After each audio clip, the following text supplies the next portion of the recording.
Et nous allons passer très rapidement, alors oui, on est en retard, à Argos. Donc là, on n'est plus vraiment dans la sécurité, mais dans la protection. J'avais juste une petite question à l'intervenant précédent. Vous avez parlé de zéro collision. J'imagine que vous avez un plan zéro vol. C'est de l'humour. Pour la collision et la mortalité, c'est pas mal. Ok, juste deux mots. Je pense que beaucoup de personnes connaissent Argos. On est un organisme professionnel GPSA France Assureur qui a pour vocation d'essayer de lutter contre le vol de véhicules. Le vol de véhicules, je ne vais pas revenir dessus, mais c'était l'année dernière plus de 130 000 vols. C'est les prévisions 2023, c'est 140 000 vols, donc une croissance à peu près de 6-7%. Donc un sujet, on est sur un marché porteur, si on veut voir le côté positif. Juste quelques informations sur la data. Je vais parvenir sur notre quotidien. Qu'est-ce que toujours Argos a fait? Effectivement, la data est le cœur de métier d'Argos. Pourquoi? Parce qu'on reçoit un certain nombre d'informations qui nous permettent notamment de les croiser et de ressortir des potentiels vols. Donc, on reçoit les vols de nos adhérents. Les assureurs français sont adhérents au GIE Argos, les découvertes des autorités publiques, des rapports d'expertise par l'intermédiaire de DARPA et BCA, des entrées fourrières, puisqu'on gère le fichier fourrière pour le compte de la DSR. Et puis, on a un fichier avec SRA, un fichier gravage qu'on met à disposition des autorités. Bien évidemment, la corrélation, c'est le numéro de série, l'immatriculation et le numéro de sinistre. L'alimentation, on en a parlé. La mise en conformité, bien évidemment, on a pour vocation de remettre toute cette donnée, cette data pour qu'elle soit propre, donc remettre en conformité par l'intermédiaire d'interrogations un certain nombre de fichiers, puisqu'on a accès au FVA, au SIV et au FOVES, le fichier vol et découverte des autorités. Et avec toutes ces données, on essaye de faire des rapprochements, de donner de la valeur à ces données avec un certain nombre de croisements, par exemple épave vol, un certain nombre d'informations qui nous permettent de ressortir des statistiques. Ça, aujourd'hui, c'est notre quotidien. Mais aujourd'hui, c'est un peu le thème d'aujourd'hui, il y a une évolution technologique qui est importante. Le véhicule aujourd'hui est communicant. Donc depuis 2018, au niveau réglementaire, et notamment avec l'introduction de l'e-call, le véhicule est communicant. C'est quoi un véhicule communicant? C'est un véhicule avec des systèmes de communication. Je laisserai la parole à Michael tout à l'heure. Des systèmes de communication qui peuvent émettre ou recevoir des informations et qu'on est capable de traiter. Je laisse la parole à Michael qui va vous dire effectivement qu'est-ce que l'on a comme information que l'on peut récupérer sur le véhicule. Oui, et donc juste en précision donc, par rapport à ces données que l'on peut récupérer sur le véhicule, pour le récupérer effectivement un système communicant, donc comme disait Benoît, il y a l'e-call qui est apparu, qui a été rendu obligatoire le 1er avril 2018. Certains constructeurs avaient déjà, eux, commencé à rendre donc, communicant les véhicules, c'est-à-dire avoir des services connectés. Un véhicule, pour être connecté, finalement, il a besoin d'un boîtier autonome dans lequel il va y avoir une carte SIM pour pouvoir recevoir de la donnée ou envoyer de la donnée. Donc, on pouvait trouver sur quelques modèles de véhicules ces services connectés dès 2013, 2014. Et maintenant, depuis 2018, 2019, 2020, beaucoup plus de véhicules le sont. En sachant que ce n'est pas parce qu'il y a l'e-call qu'un véhicule est connecté. L'e-call donc, est obligatoire sur un véhicule. Mais derrière, c'est le constructeur qui choisit effectivement sur certains modèles de donner donc, les services connectés. Et c'est à se connecter pour plusieurs choses, pour la sécurité du véhicule, pour l'aide à la conduite du véhicule, pour tout ce qui est aussi, je dirais, suivi de flotte de véhicules. Et donc par rapport à ça, eh bien, le boîtier va transmettre, va recueillir un certain nombre d'informations, parce que comme on a pu voir précédemment, sur les véhicules, il y a un certain nombre de calculateurs, de capteurs qui permettent donc de recueillir un certain nombre d'informations pour de la maintenance avec le kilométrage, date prochain entretien, des informations de veille par rapport au véhicule, de température, donc d'anticiper des pannes mécaniques. Ensuite, des informations plutôt de service pour l'utilisateur, de confort, donc depuis son smartphone, de savoir est-ce que mon véhicule est fermé à clé, est-ce qu'il est verrouillé, est-ce qu'une porte est ouverte, de pouvoir à distance, à travers une application, pouvoir donc ouvrir le véhicule, savoir quel est le niveau de carburant restant dans le véhicule pour les véhicules thermiques, mais pour les véhicules électriques aussi, l'autonomie restante sur le véhicule, avec tout un suivi de la gestion de la charge du véhicule. Et ce qui va nous intéresser, de pouvoir récupérer les informations, les coordonnées GPS, donc d'avoir position GPS, aussi la vitesse, position du cap. Ces données vont être différentes aussi suivant les constructeurs. Donc là, on peut voir un exemple. Une petite précision, là, c'est un visuel que l'on a à partir de ce qu'on appelle un agrégateur de données. L'agrégateur de données, c'est une société qui va se connecter auprès des constructeurs pour pouvoir acheter finalement la data et ensuite la commercialiser. À travers ça, ils vont proposer donc différentes données. Il peut y avoir aussi des packages. Voilà, donc une liste ici non exhaustive. On peut voir sur l'écran central à gauche. Donc là, nous, ce qui nous intéresse, la géolocalisation. Et suivant les marques, les véhicules seront ou non à même de transmettre cette information. J'en ai parlé rapidement, mais voilà, c'est donc par exemple un agrégateur qui s'appelle Caruso. On a un visuel sur les différentes marques qui sont à ce jour disponibles. Donc là, c'était un arrêté en mars 2022. De plus en plus de constructeurs, en tout cas, passent par des agrégateurs pour commercialiser des données et donc pouvoir ensuite les exploiter. Donc voilà, donc on a bien compris qu'on est capable aujourd'hui de récupérer la donnée chez pratiquement l'intégralité des constructeurs. Il y a juste à ce jour le groupe Volkswagen où on a quelques difficultés à récupérer.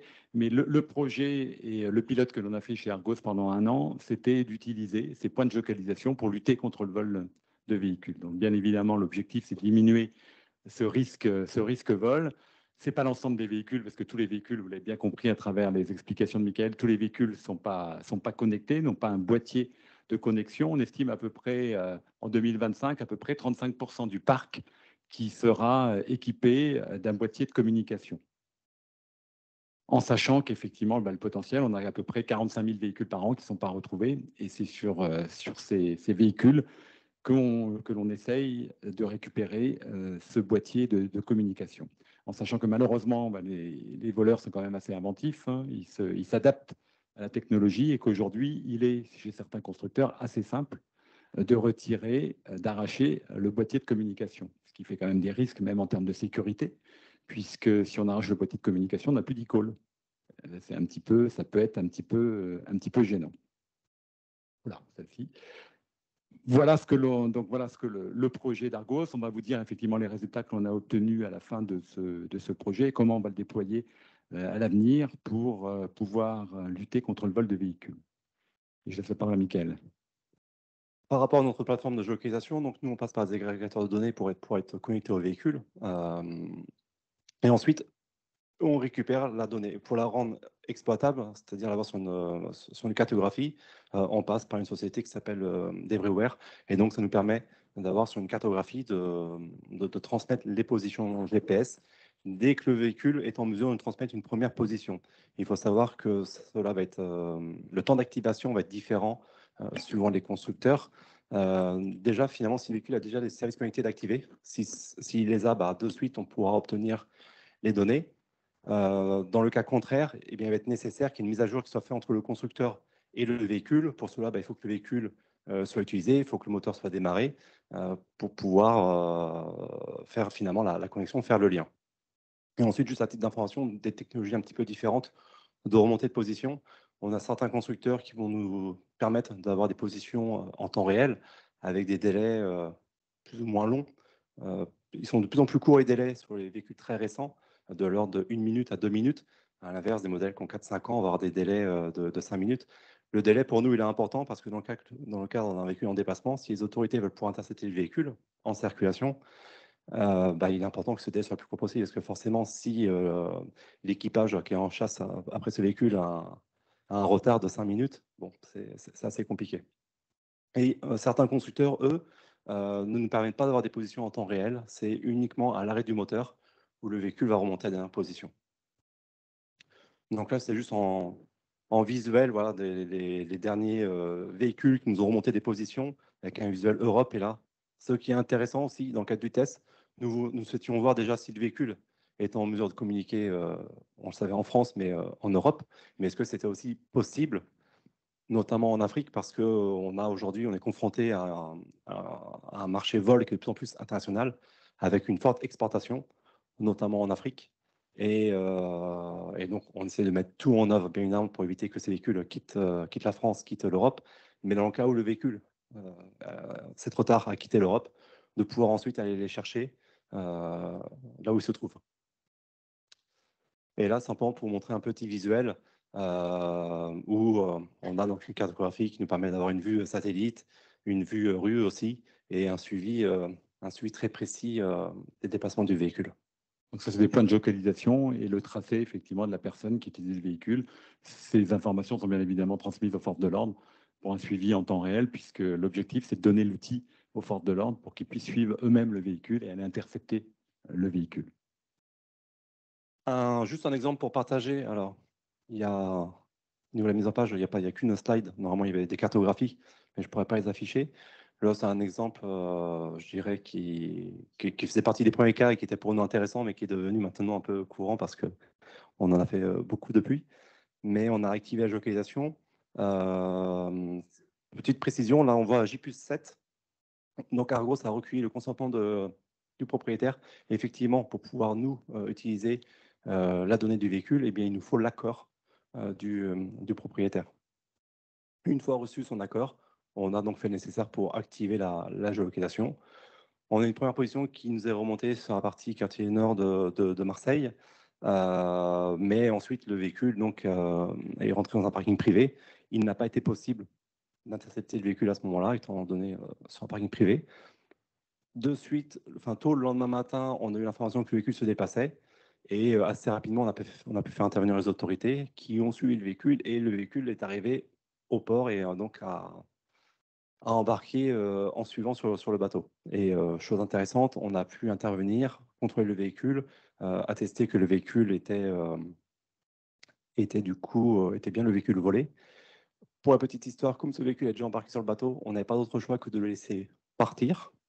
Donc il est parti, il a eu l'occasion de faire un aller, de traverser la Méditerranée. Une réquisition a été faite au commandant de bord pour ne pas faire décharger le véhicule et donc de le rapatrier ensuite en France. Et le véhicule est revenu donc 2 jours plus tard en France, il a pu être récupéré. C'est juste un exemple, effectivement, pour vous dire que ça fonctionne aujourd'hui. Donc, l'utilisation de cette donnée de géolocalisation, elle est extrêmement précise. On a pu le vérifier, c'était l'objet du test. Et en plus, ça intéresse quand même les autorités, puisque derrière, il y a quand même pas mal d'affaires qui sont classées grâce à ceci. Et nous tous, effectivement, on est preneurs de cette information, et notamment pour diminuer le risque vol. Juste, je ne vais pas revenir dans le détail, mais juste pour terminer, dire qu'on a fait pendant une période ce test-là, on a retrouvé 210 véhicules, en sachant qu'on gardait la maîtrise des véhicules que l'on mettait sur cette plateforme, mais qu'on va passer à partir du 1er janvier sur un mode beaucoup plus industriel, donc beaucoup plus de véhicules. Ce qui est intéressant de dire que lorsqu'on découvre un véhicule, c'est parfois pas uniquement un véhicule, donc on suit le véhicule, on arrive sur un lieu, parfois même la voiture n'y est plus, mais on peut avoir potentiellement d'autres véhicules. Donc c'est souvent des conteneurs qui sont chargés, 4 voitures dans un conteneur, un certain nombre de véhicules qui sont existants, et puis surtout, ça met fin effectivement à un trafic, peut-être ponctuellement, malheureusement, mais un trafic effectivement de vol.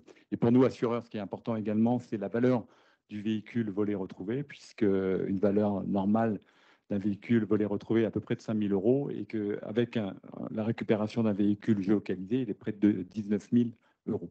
Pourquoi? Il est en bon état, pas de frais de gardiennage, pas d'un certain nombre d'informations.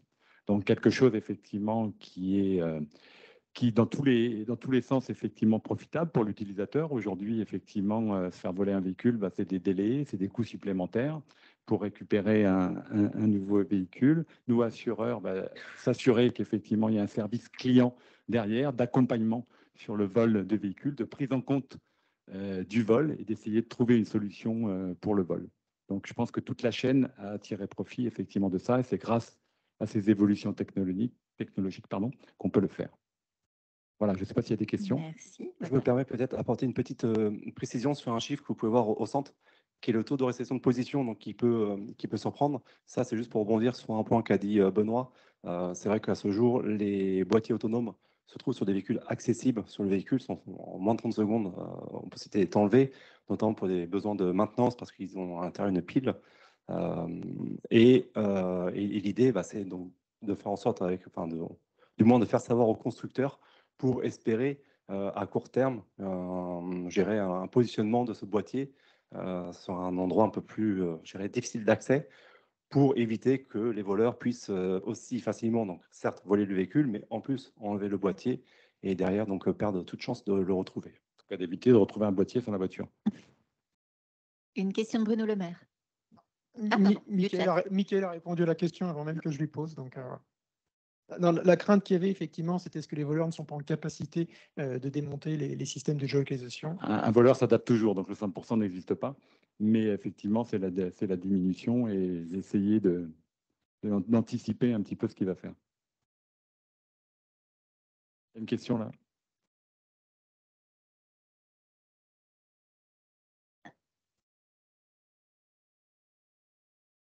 Merci. Élie Rabouel, je travaille, je suis le statisticien de SRA. Et donc, j'avais une question vis-à-vis de la position GPS. J'imagine que la contrainte n'est pas forcément enfin, elle est plutôt juridique en fait pour l'obtenir, non? Enfin, ma question sous-jacente, c'est plutôt quel est le poids des contraintes juridiques vis-à-vis des progrès technologiques que l'on a aujourd'hui? Donc, il y a des contraintes juridiques, ça c'est clair, si ce n'est que la finalité, c'est de lutter contre le vol de véhicules. Dans le test, on l'a précisé rapidement, mais on a pris 0 risque, nous, assureurs, en demandant le consentement de l'assuré, avec effectivement quelques inconvénients, le délai, le traitement pour récupérer son consentement chez l'assureur, et puis surtout le délai pour récupérer ce consentement. Et on s'aperçoit qu'en vol, plus on va vite, plus on a des chances de retrouver les véhicules. Donc on est en train de travailler aujourd'hui avec la profession sur le fait de pouvoir travailler sans consentement sur une cause bien légitime qui est de lutter contre le vol de véhicules, mais tout en laissant la possibilité quand même à l'assuré, au propriétaire de véhicules, de dire je ne souhaite pas partager mes données de géolocalisation. S'il ne souhaite pas le partager, voilà, il y a peut-être des maniaques de la data, il y a peut-être des fraudeurs, il y a peut-être plein de choses. Avec mon assureur ou avec ma femme. Exactement.